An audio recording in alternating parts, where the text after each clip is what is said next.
సంచలన నిర్ణయం తీసుకున్నారట జూనియర్ ఎన్టీఆర్. తెలుగుదేశం పార్టీలోకి నేనొస్తానంటూ జూనియర్ ఎన్టీఆర్ నిర్ణయం తీసుకున్నారు. సినిమా సంగతి కూడా ఇప్పుడు ఫినిష్ చేస్తున్నాను. త్వరలో రాజకీయానికి సంబంధించిన విషయం కూడా నేను చేస్తానంటూ చెప్పినట్టుగా తెలుస్తోంది. అందుకే ఇప్పుడు రాబోయే రోజుల్లో భారీగా విజయం సాధించడానికి నేను ట్రై చేస్తానంటూ మరి జూనియర్ ఎన్టీఆర్ చెప్పినట్టుగా సమాచారం. కాబట్టి రాష్ట్ర వ్యాప్తంగా ఈ విషయాలు కూడా ఎంతో వైరల్ అవుతోంది. సో తెలుగు రాష్ట్రాల్లో ప్రస్తుతం ఈ ప్రయత్నాలు చూసి అందరూ ఎంతగానో ఆనందం వ్యక్తం చేస్తున్నారు. జూనియర్ ఎన్టీఆర్ ఇప్పుడు తెలుగు సినిమా అయినటువంటి మరి ఈ ప్రక్రియలో నంబర్ 1 హీరోగా ఉన్నారు. గ్లోబల్ స్టార్‌గా ఆయన ఉన్న సంగతి తెలిసిందే. 'దేవరా' సినిమా షూట్‌లో ఆయన బిజీగా ఉన్నారు. అయినా సరే సినిమాని షూటింగ్‌ని తొందరగా ఫినిష్ చేసి రాజకీయంగా ముందుకు రావాలని ఎదురు చూస్తున్నారట. అంతేకాదు తన కుటుంబానికి సహాయంగా ఉండాలనుకుంటున్నారు.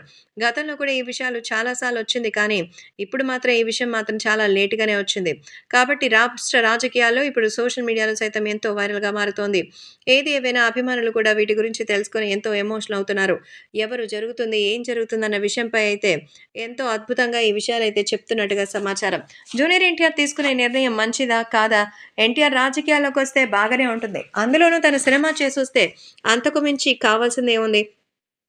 కాబట్టి ముందున్నటువంటి ఈ విషయంలో ఏ నిర్ణయం తీసుకుంటారు? ఎలా ఉండబోతుందనేది రాష్ట్ర వ్యాప్తంగా మరి అందరూ కూడా చెప్పుకుంటున్నారు. కాబట్టి సోషల్ మీడియాలో సైతం మరి రాబోయేటువంటి రోజుల్లో మంచి విజయం సాధించి తెలుగుదేశం ప్రభుత్వం ఒక ఫామ్‌లో ఉండడానికే ఈ ప్రయత్నాలు చేస్తున్నట్టుగా అయితే తెలుస్తోంది.